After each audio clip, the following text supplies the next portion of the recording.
And we're live. Thank you so much for being here for Wedding Planning Wednesdays. My name is Jane Yu. I am a wedding and event planner based in Los Angeles. I am the co-founder, co-owner of a company called UNS Events, and I help my engaged couples plan their wedding from beginning to end. I support my engaged couples. I try to keep their stress levels to a minimum, their enjoyment to a maximum, and I do this by providing step-by-step guidance along their wedding planning journey. So today we're gonna do something a little bit different because I just wanted to break up the content a little bit and just get into a little bit of storytelling just based on um, things that I've just been witnessing or talking about with people and reminiscing about. And I thought a good one, as we're heading really into the thick of wedding season, was to talk just about. I titled this Wedding Planning Meltdowns, but really it's not about meltdowns. It's just about wedding planning mishaps or even event planning mishaps. Um, Also, I have these. I'm on the floor today because I have these like giant paper flowers that I did a photo shoot with. I used these for an event a while ago. And then I also used it for a photo shoot I did last summer in the hopes to rent out these giant flowers for events, but I haven't really promoted it. So I'm trying to see if any of these are salvageable because these are paper.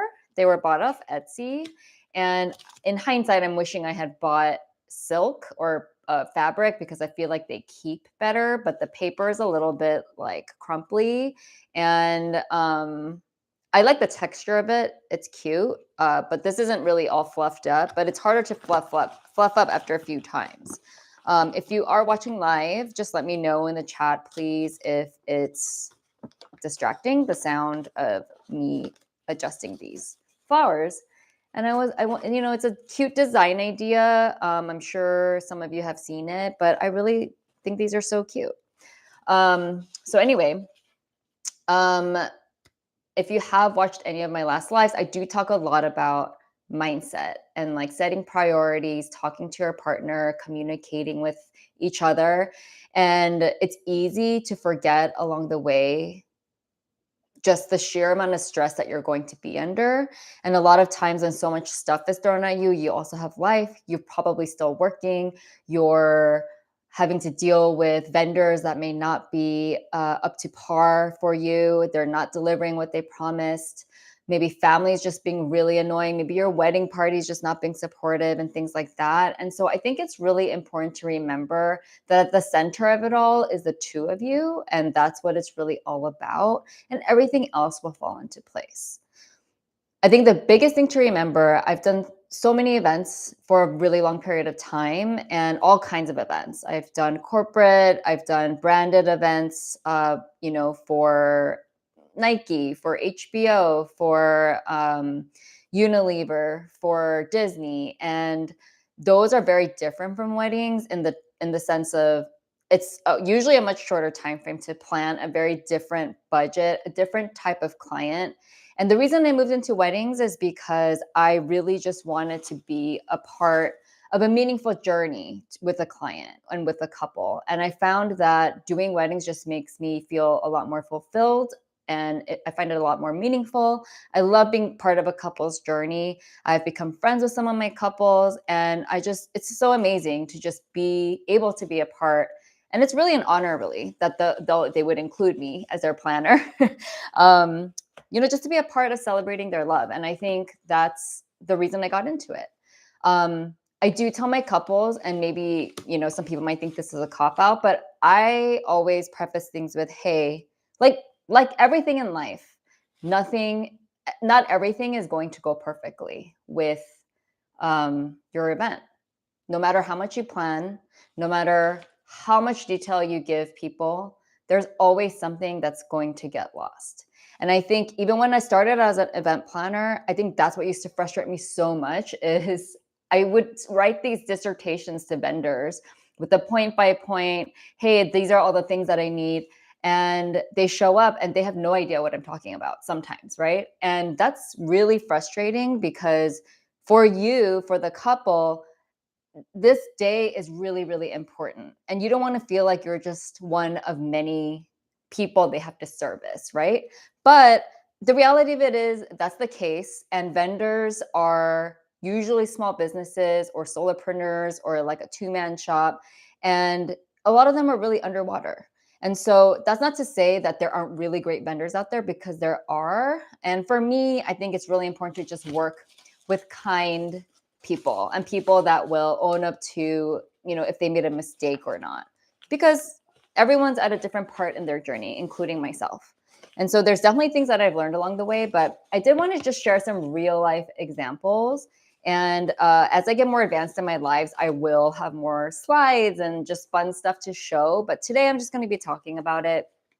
And I want to talk about a few real life examples of a couple of events and weddings that I was the planner of, that things that were just completely out of our control. And it's just to show you that it's going to be okay when things don't go as you planned, because there's always going to be something that doesn't.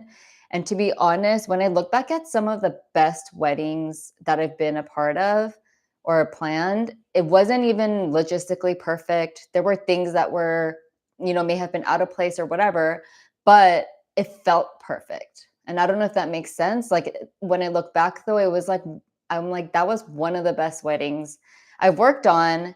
And it just had the perfect vibe. It wasn't because everything was perfect.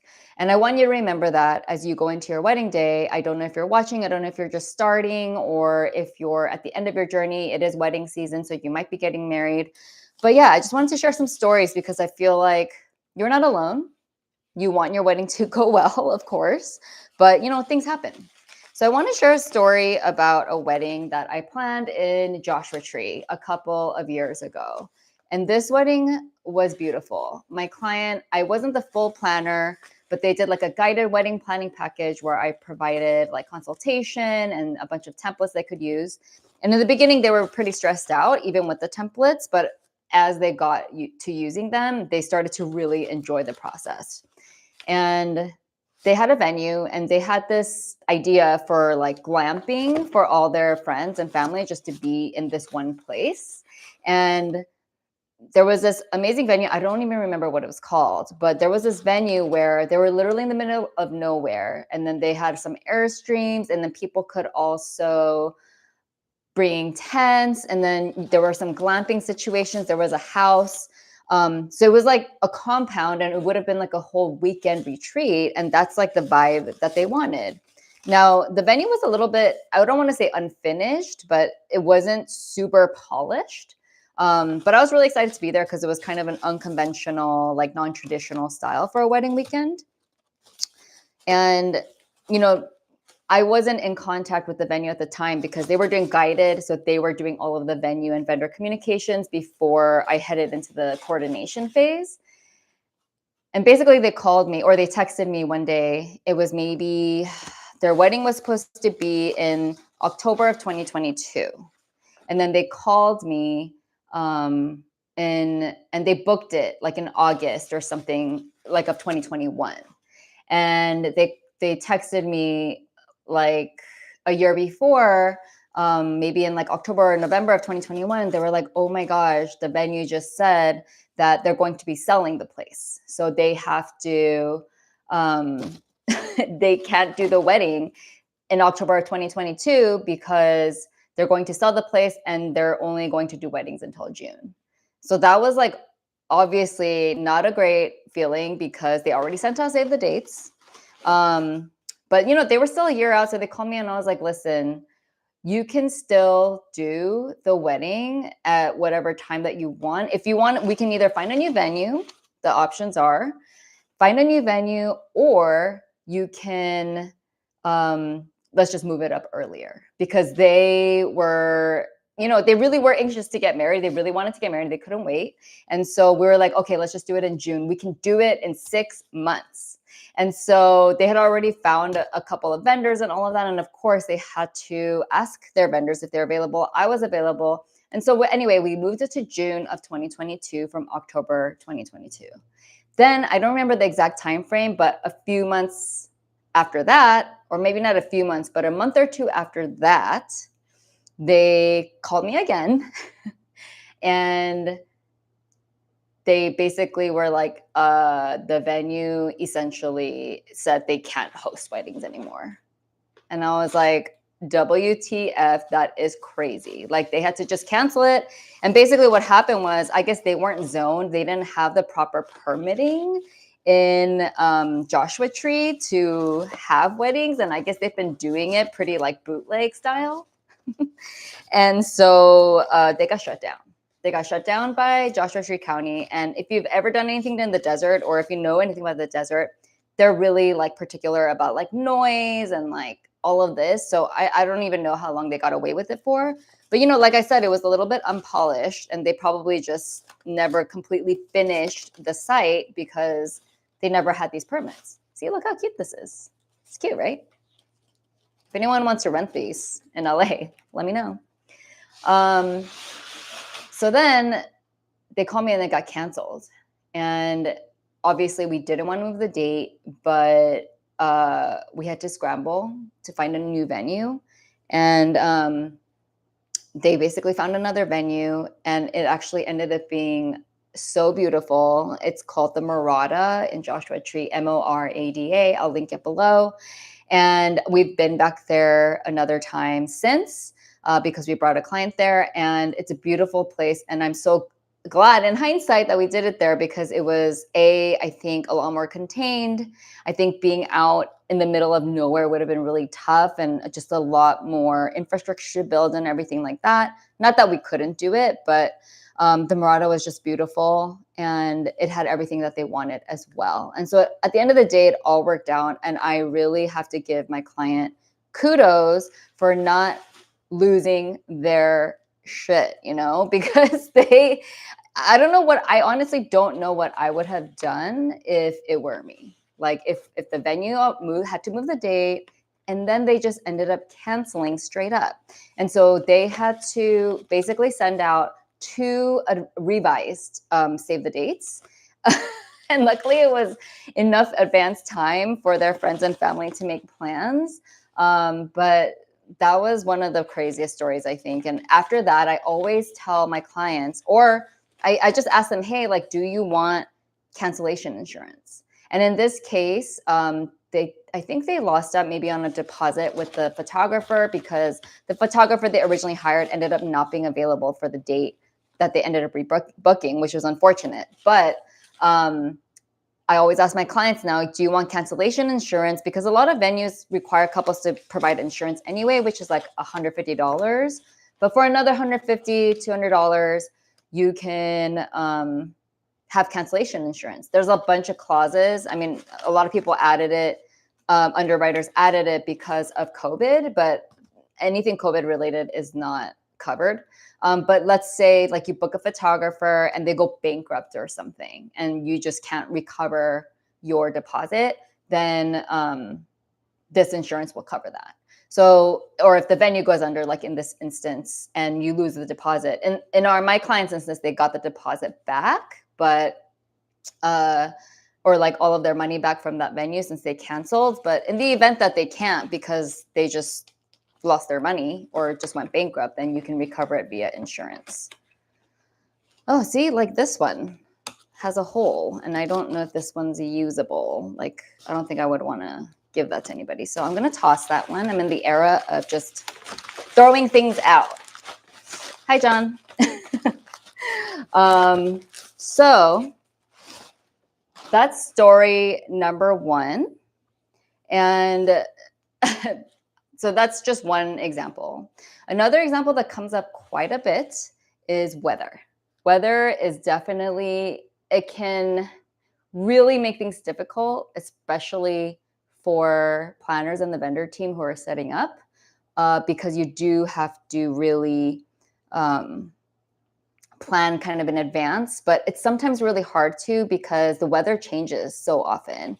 So if you're somewhere like the East Coast or Midwest, you have seasons. In Los Angeles, you do have seasons, but it's a little less volatile. But, you know, with global warming and climate change, like you just don't know if it's going to be super rainy. I feel like there's these winters where like LA's been like kind of more rainy than normal. And so anyway, for the same venue in Joshua Tree, we were really planning for like extreme heat in the beginning of May because that was typical of that season. But and all month it was going to be beautiful, like mid 80s. And then of course that week we were like, is it going to pour? Is there going to be a windstorm? Is it going to be 50s? Like, do we need to get heaters? And so, you know, my client and I have been talking about it a little bit, and I normally don't like to plan for the weather or spend too much time planning for the weather because it changes so last minute. So basically a couple weeks before we started like talking about it and talking about options, and at first we were looking at heaters, and then we were like, actually it's going to be really windy, so outdoors you can't have propane heaters in the wind. First, it's not safe, fire safety, and number two, it will blow out anyway. It's not going to stay on. So luckily it ended up being windy, but just breezy enough where it wasn't too crazy, but the setup was incredibly windy. And so it feels like I don't know how to explain. It feels like double the amount of work because you're running around trying to solve for the wind. There's no other real issues other than the wind making things hard. And so like we couldn't, for instance, set out glassware on the dining tables or the linens because they were blowing all over the place. And I actually had an experience before with wind. So I brought all of these like linen clips and they were doing nothing basically. And I was like, well, A, I might have to just find something better. And then B, it's just, they did help a little bit. But I'm just so happy that it didn't rain because the next day it did pour. And that was tough because all of the rentals were sitting outside and we had to get it all protected. And I had already left because the rentals were just supposed to get picked up. That was the last thing. And so with the help of the venue, they had to kind of move everything under covering. And that was just something that, you know, we didn't expect. And especially because our focus was so on that wedding day, it was hard to look past that. And of course, me as the planner, I never want to put my client in a position, especially when I'm doing full planning, to have to like worry about these things. You know, I want to do the best I can to shield them from any of that. But I always, of course, bring them into the conversation when it warrants like, you know, them having to do anything or if they need to do anything for certain things. And so it was a little bit stressful because it started pouring like after I left and I was already almost back to LA. And, you know, of course, if I was still there, I would have stayed behind to help manage. But luckily they were so gracious, and I've just been really so honestly blessed to have great clients, just kind and fun and creative, good-hearted people. And so it all worked out. But that just goes to show, like that one, we had so much detail. The client had a lot of intention behind planning their wedding, and it was beautiful at the end of the day. And again, it wasn't perfect, but it felt really good. And at the end of it, I looked back and I was like, that was hard. That was a hard day. That was a hard weekend. But at the end of the day, it was worth it. It was worth it. The pictures are amazing. And just for that, you know, like, of course, we want to capture those moments. And I'm just so happy that it all worked out. The last story I'm going to share is not an event. I mean, not a wedding. It's an event that I did when I was working in event production for a marketing agency. And it was an event at actually the venue that we got married in.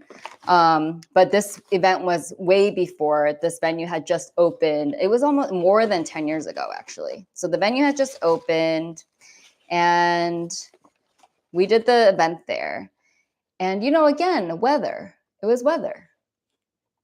Like, it hardly rains in LA. And for some reason, that whatever Thursday or Wednesday in May, it just decided to be like the biggest torrential downpour ever, like ever. And so we got, we saw the forecast, and it was graduation week. And so we were calling around because we needed tents. We needed tents for the outdoor space. There was going to be a dinner.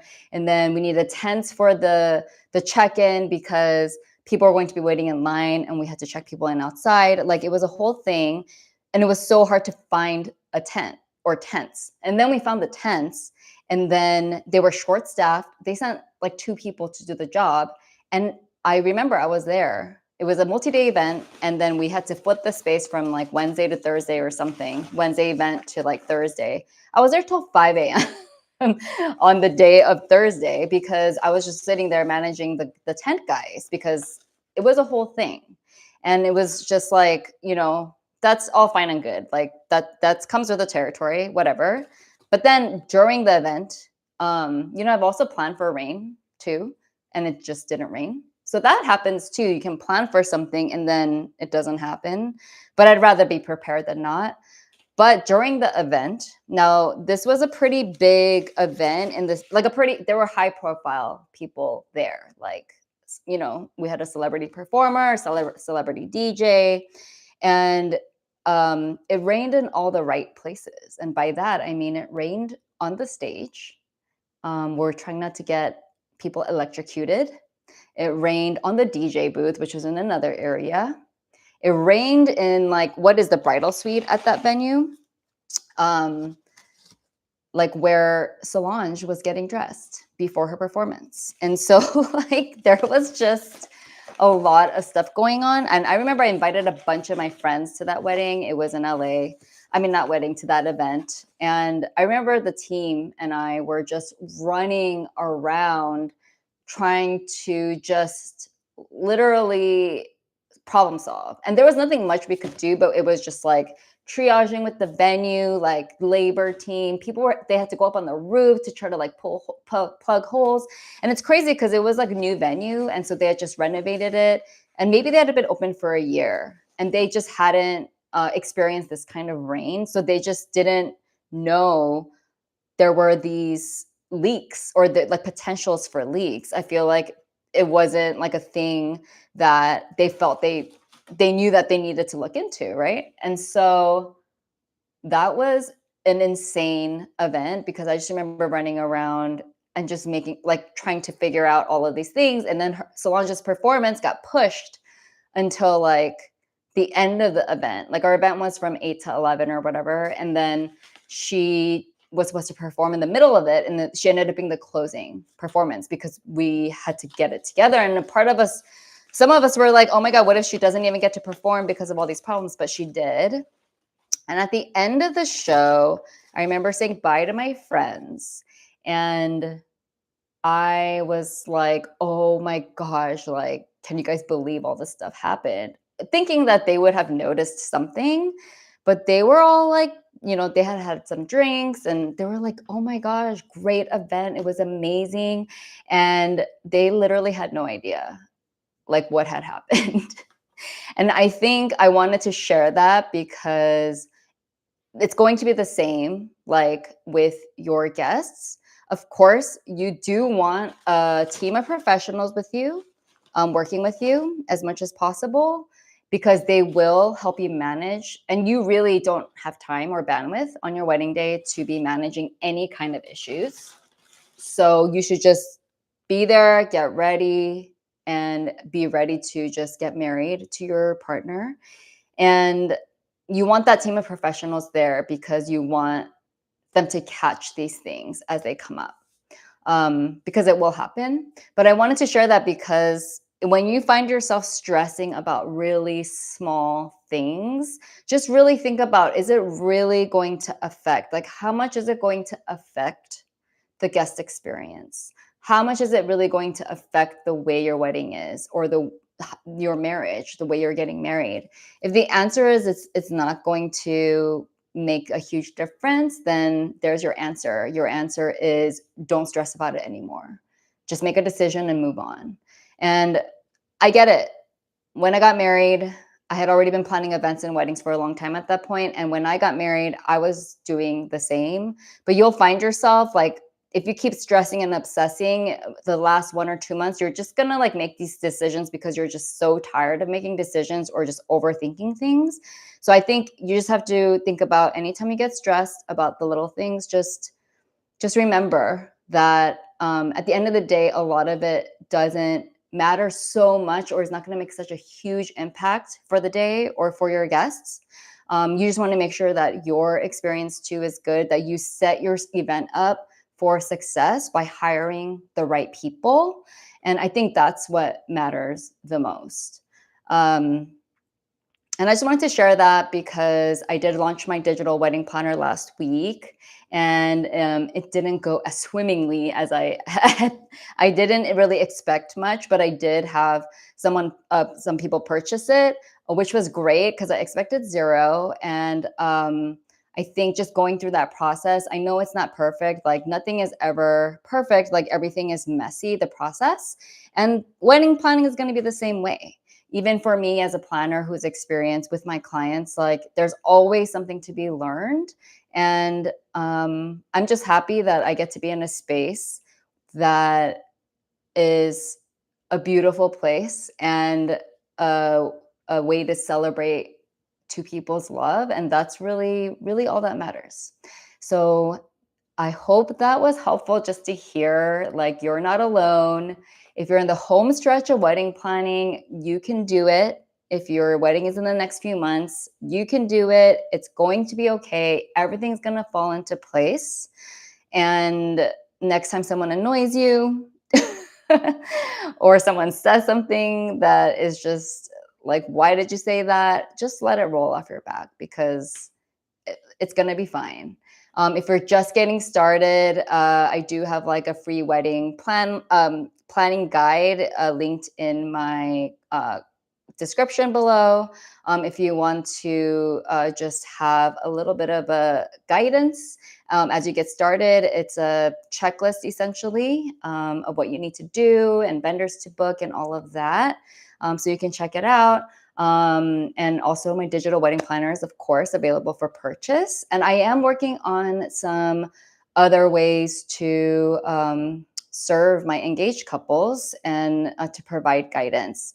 And of course, if you do want actual wedding planning help or consultation, I do offer that as well. So please just email me. All my info is below. But thank you so much today for being here. And I'm really excited just to keep going with Wedding Planning Wednesdays. My hope is that you will ask me questions, or I can always get questions in advance from people. I'm still trying to get in the rhythm of it. I haven't been as good about just gathering all of that information beforehand. But if you follow me on social, or you can even email me your questions, you can always message me. And my door is open. Thank you so much for being here today. I will see you next Wednesday.